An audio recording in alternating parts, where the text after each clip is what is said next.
नमस्कार साथियों, जीवन जीने की कला में एक बार फिर आप सभी का स्वागत है। साथियों, जैसा कि हम अपने वीडियो में हर बार जीवन के विभिन्न पहलुओं पर चर्चा करते हैं, तो आइए शुरू करते हैं। साथियों, हमारे जीवन में प्रेम का विशेष महत्व है। प्रेम बिना जीवन की नींव ही संभव नहीं है। इसीलिए हमें प्रेम के महत्व को समझना होगा। प्रेम क्या है? प्रेम अनुराग है। प्रेम त्याग और समर्पण की एक भावना है जो हमें जीवन में आगे बढ़ने के लिए प्रेरित करती है, जो हमारे अंदर इंसानियत को जिंदा रखती है, जो हमें देना सिखाती है और जो हमें जीवन में ऊंचा उठाती है। इसीलिए किसी ने क्या खूब ही कहा है कि प्रेम न बाड़ी उपजे, प्रेम न हाटी बिकाए, राजा परचा जे ही रुचे, शीस दिए ले जाए। संत कबीर दास जी के ये वचन कितने ही सत्य हैं। प्रेम कोई बाजार में बिकने वाली चीज नहीं जिसे कोई भी पैसे वाला आकर ले जाए। प्रेम को कोई भी पा सकता है। शर्त सिर्फ इतनी है कि उसका हृदय निर्मल और पवित्र होना चाहिए, बस। इसीलिए तो रहीम दास जी भी कहते हैं कि रहीमन धागा प्रेम का मत तोड़ो चटकाए, टूटी से फिर ना जुड़े, जुड़े गांठ पड़ी जाए। यानी हमारे जीवन में जो भी रिश्ते मायने रखते हैं, हमें उन रिश्तों को संभाल कर रखना चाहिए, क्योंकि अगर हम प्रेम के साथ ही खिलवाड़ करने लग जाएंगे और प्रेम के बंधन को ही खींचकर तोड़ देंगे, तो याद रखिए साथियों, ये बंधन कभी वापस से नहीं जुड़ेंगे। और यदि हमने इसे जोड़ भी लिया तो एक गांठ सदैव के लिए बनी रहेगी। इसीलिए हमें अपने जीवन में इस बात को गांठ बांध लेनी चाहिए कि चाहे कुछ भी हो जाए, हम जिससे भी जीवन में सच्चा प्रेम करते हैं उसके रिश्ते को कभी टूटने नहीं देंगे, उस प्रेम को कभी खत्म नहीं होने देंगे, क्योंकि प्रेम जीवन का मूल आधार है।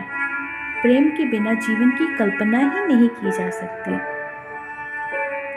तो आइए अब जीवन के विभिन्न पहलुओं पर चर्चा करते हैं। साथियों, कई बार हमारे जीवन में उतार चढ़ाव आते हैं और हम निराश होते हैं, और कभी हम खुशी से आनंदित होकर झूमने लगते हैं। ऐसा हमारे साथ क्यों होता है? क्योंकि हम सहज नहीं हैं। बचपन से लेकर अब तक हमारे अंदर जो भी गुण आत्मसात होते आए, हमारा व्यवहार भी उसी तरह का हो गया है। यही कारण है कि जब हम दुखी होते हैं, कितना भी मोटिवेशनल वीडियो क्यों ना सुन ले, हमारे ऊपर उसका कोई असर नहीं होता, या फिर कुछ समय के लिए तो हम भूल जाते हैं, परंतु जैसे ही उसका असर खत्म होता है वो स्थायी रूप से हमारे भीतर नहीं रहता। इसका कारण क्या है? इसका कारण मात्र इतना है कि हमारी जो सहज प्रवृत्ति है, हम उसके अनुरूप व्यवहार करना भूलते जा रहे हैं। जब हम दूसरों के साथ होते हैं तो या तो हम सभ्य होते हैं या तो हम असभ्य होते हैं। सहज तो हम होते ही नहीं। सहज हम किसके साथ होते हैं? अपने साथ। तो सबसे पहले हमें इस बात का विचार करना पड़ेगा कि हमारी अपनी सहज प्रवृत्ति क्या है। अब इस पर विचार करेंगे हम, तो ऐसा नहीं कि हमारे परिवार में सबकी सहज प्रवृत्ति एक जैसी होगी। जी नहीं साथियों, चाहे वो हमसे कितना भी करीबी रिश्तेदार हो, परिवार का सदस्य हो या हमारा अपना मित्र ही क्यों ना हो, सबकी सहज प्रवृत्ति अलग अलग होगी। सबके संस्कार, आचार, व्यवहार के अनुरूप उनकी प्रवृत्ति भी अलग अलग होगी। तो जिस दिन हम अपनी प्रवृत्ति के हिसाब से जीना सीख जाते हैं, सहज होना सीख जाते हैं, उस दिन समझिए कि हम जीवन को सही मायने में जीना सीख रहे हैं। साथियों, अब ये सहज प्रवृत्ति निर्मित कैसे होगी? आज तक सृष्टि में कोई भी मानव संपूर्णता के साथ ना तो पूरी तरह से कोई अच्छा ही है, ना तो पूरी तरह से कोई सबसे बुरा ही है। हर एक इंसान में अच्छाइयाँ और बुराइयाँ दोनों व्याप्त हैं। तो सबसे पहले हमें चाहिए कि हम देखें हमारे भीतर कौन कौन सी अच्छाइयाँ हैं और हमारी कौन कौन सी बुराई है, कौन कौन सी कमजोरी है। जो कुछ भी है उसे अपनाएं। ऐसा ना करें कि हम बुराइयों की वजह से अपने आप को तुच्छ समझने लगें। नहीं, हम जो भी हैं, जैसे भी हैं, हम बहुत अच्छे हैं। बुराई किस में नहीं होती, बुराई तो सब में होती है। और हमें बनाने वाला भी तो ईश्वर है। तो अगर उसने हमें बनाया है, हमें कुछ कमियां ही सही, उन कमियों को छोड़िए और देखिए हम में क्या खूबी है। उस खूबी को अपनी ताकत बनाकर, ठीक है, जीवन में आगे बढ़ना है।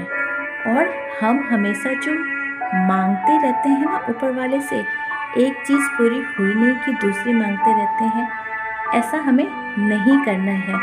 क्योंकि क्या करेंगे इतना मांग कर, क्या मांगे जब कुछ थिर न रहाई। देखत नैन चला जग छाई, एक न कपूत सवा लख लाती, तिहि रावण घर दिया न बाती।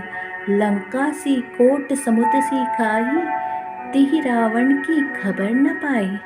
साथियों, आप सब तो जानते ही हैं रावण के जितना शक्तिशाली और कौन था। जब उस रावण का भी वजूद नहीं रहा तो हम कितना भी धन दौलत ये सब इकट्ठा क्यों न कर लें, हम भी खुश नहीं रह पाएंगे।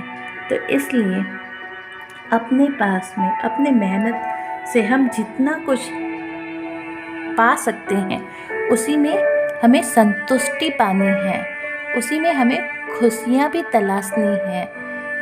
हमेशा जो चीज़ हमारे पास नहीं दूसरे के पास है, उसके लिए हम उसके पीछे दौड़ते दौड़ते दौड़ते हमारे पीछे जो चीज़ है, हमारे साथ में अभी जो चीज़ है उसका आनंद लेना भूल ही जाते हैं।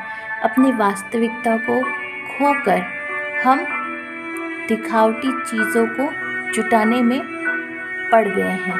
तो इससे हमें बचना चाहिए। साथियों, आज के वीडियो में बस इतना ही। फिर मिलते हैं अपने नेक्स्ट वीडियो में। तब तक के लिए धन्यवाद।